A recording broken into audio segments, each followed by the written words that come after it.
تعالوا نحضر أطيب تتبيلة للدجاج.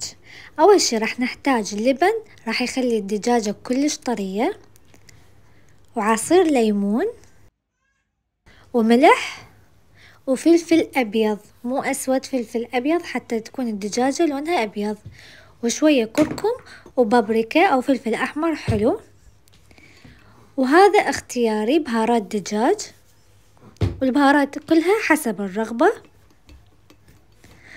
أخلط المزيج كله زين، وأضيف عليه صدر الدجاج مقطع مكعبات متساوية الحجم، وأتركه ليلة كاملة، يوم كامل أو كم ساعة حسب الرغبة، وكل ما تركناه أكثر كل ما راح يطلع نتيجة أحسن. بعدين أشكله بالشكل اللي تريدون تسووه. أنا سويته أشياش بالأعواد،